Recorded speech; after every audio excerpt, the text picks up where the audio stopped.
بسم اللہ الرحمن الرحیم۔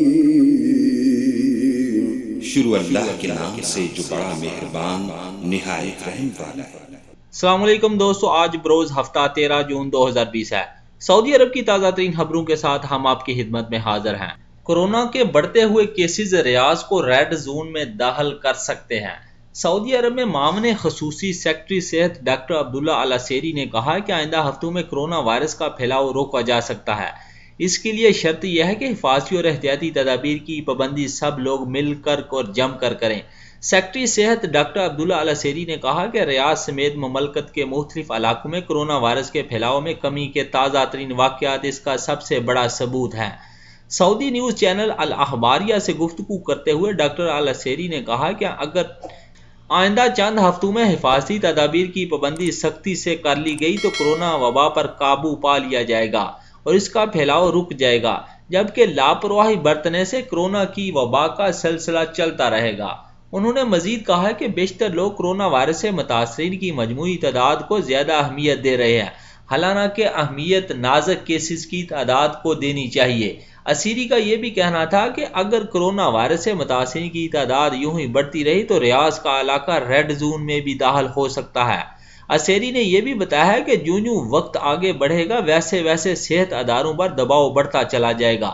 تسلی کا پہلو یہ ہے کہ ریاض میں ابھی تک نازک کیسز کی تعداد بڑی حد تک کنٹرول میں ہے۔ ریاض میں کرفیو جاری رکھنے یا سختی حفاظتی انتظامات بڑھانے سے متعلق سوال کا جواب دیتے ہوئے العسیری نے کہا ہے کہ اگر آئندہ ایام میں صحت اداروں میں انتہائی نگہداشت کے شعبوں پر دباؤ زیادہ بڑھا تو ایسی صورت میں ریاض میں سخت حفاظتی انتظامات ناگزیر ہو جائیں گے۔ آئندہ کیا ہوگا اس کا فیصلہ آنے والے حالات ہی بہتر انداز میں کر سکتے ہیں۔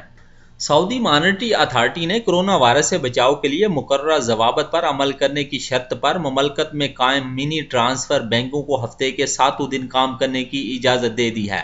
سعودی مانیٹری اتھارٹی ساما کی جانب سے جاری بیان میں یہ کہا گیا ہے کہ مملکت میں ترسیلات زر کے شعبے سے منسلک بینکوں 2 روزہ ہفتہ وار تعطیلات کے دوران بھی صبح 7 بجے سے شام 5 بجے تک کام کر سکتے ہیں۔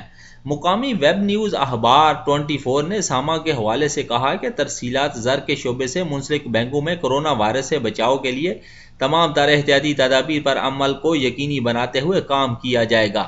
اس دوران رقوم کی وصولی اور منتقلی کے لیے ساما کی جانب سے جاری ہدایت کی سختی سے پابندی کی جائے گی۔ ساما کی جانب سے جاری ہدایت میں یہ بھی کہا گیا ہے کہ بینکوں کی انتظامی اس امر کو بھی یقینی بنائے گی کہ بینکوں میں رش نہ ہونے پائے، برانچوں کے اندر اور باہر صارفین کی قطاروں کے درمیان فاصلے کے اصول کو بھی یقینی بنایا جائے۔ وزارت صحت کی جانب سے جاری مقررہ SOPs پر عمل درآمد کرتے ہوئے سینیٹائزر برانچوں میں رکھا جائے گا۔ جاری ہدایت میں مزید یہ بھی کہا گیا ہے کہ آن لائن منی ٹرانسفر کی سہولت بھی بدستور برقرار رکھنے کے ساتھ ساتھ بینکوں کی جانب سے کوشش کی جائے گی کہ بینکوں کی موبائل سروس کے ذریعے مختلف بڑی کمپنیوں تک اپنی خدمات فراہم کی جائیں تاکہ لوگوں کو برانچوں میں آنے کی زحمت نہ ہو اور وہ اپنے اداروں میں آنے والے موبائل یونٹس کے ذریعے آسانی سے رقوم بھیج سکیں۔ ترسیلات زر کے بینک میں اپنی خدمات کی آن لائن سروس کو مزید فعال بناتے ہوئے اس کی تشہیر کریں تاکہ لوگ زیادہ سے زیادہ آن لائن سروس کے ذریعے رقوم اپنے ملک میں ارسال کر سکیں۔ سعودی عرب میں ریاض پولیس نے کاریں چوری کرنے والے 5 رکنی گروہ کو گرفتار کر لیا ہے۔ ریاض پولیس کے ترجمان کرنل شاکر التوجیری نے بتایا کہ دارالحکومت کے مختلف محلوں سے گاڑیاں چوری کرنے والے ایک 5 رکنی گروہ کو حراست میں لیا گیا ہے۔ اخبار 24 کے مطابق التوجیری نے یہ بھی بتایا ہے کہ گروہ میں 3 سعودی شہری اور 2 مقیم غیر ملکی مصری ہیں۔ یہ عمر کے تیسرے اور چوتھے عشرے میں شامل ہیں۔ ترجمان نے یہ مزید کہا ہے کہ ملزمان ریاض کے مختلف محلوں سے 15 گاڑیوں کی چوری کی وارداتوں کا بھی اعتراف کیا ہے۔ التوجیری نے یہ بھی بتایا ہے کہ مسروقہ کاریں بازیاب کر کے مالکان کے حوالے کر دی گئی ہیں، جبکہ واردات میں ملوث عناصر کو قانونی کارروائی کے لیے پبلک پراسیکیوشن کی تحویل میں بھی دے دیا گیا ہے۔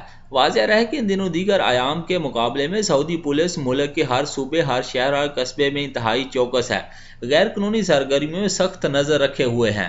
عام دنوں کے مقابلے میں ان دنوں واردات کرنے والوں کی گرفتاری ریکارڈ وقت میں ہو رہی ہے۔ سعودی عرب کے علاقے جازان میں ایک غیر ملکی نے اپنی اہلیہ کو وحشیانہ تشدد کر کے گھر سے نکال کر سڑک پر پھینک دیا ہے۔ سبق ویب سائٹ کے مطابق جازان ریجن کے الدرب کمشنری کی پولیس نے بتایا کہ بیوی پر تشدد کرنے والے ایشیائی کو گرفتار کر لیا گیا ہے۔ اس نے کھولتے ہوئے پانی سے بیوی کے جسم کو جلا دیا تھا۔ پولیس کے ذرائع کا یہ بھی کہنا کہ ایشیائی شہری نے، جو اس کے 3 بچوں کی ماں بھی ہے، وحشیانہ تشدد کیا ہے، اس کے جسم پر کھولتا ہوا پانی ڈالا۔ اتنا ہی نہیں بلکہ جسم کے مختلف حصوں پر جلتی ہوئی استری بھی چلائی ہے۔ بیوی کے سر کے بال مونڈے اور آخر میں اسے گھر سے دھکے دے کر سڑک پر پھینک دیا تھا۔ پولیس نے ایشیائی شہری سے پوچھ گچھ شروع کر دی ہے۔ تحقیقاتی کارروائی مکمل کر کے اسے قانونی کارروائی کے لیے پبلک پراسیکیوشن کے حوالے بھی کر دیا جائے گا۔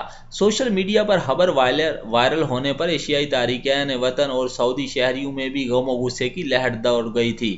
اطلاعات کے مطابق متاثرہ خاتون بڑے مشکل حالات سے گزر رہی ہے۔ اس کے پاس رہنے کھانے پینے تک کا انتظام نہیں تھا۔ تشدد کے باعث اس کا جسم جگہ جگہ سے زخمی اور جلسہ ہوا ہے۔ سعودی قانون کے مطابق گھریلو تشدد قانوناً جرم ہے۔ اس پر 1 برس تک قید، 50,000 ریال تک جرمانے کی سزا مقرر کی گئی ہے۔ کورونا کے شعبہ میں مکہ میں 3 تجارتی مراکز کو بند کر دیا گیا ہے۔ سعودی عرب میں مکہ المکرمہ میں محکمہ صحت نے الشرائع سیکٹر میں کھانے پینے کی اشیاء فروخت کرنے والے 3 مراکز کو ورکرز کے کرونا وائرس میں مبتلا ہونے کے شعبے میں بند کر دیا ہے۔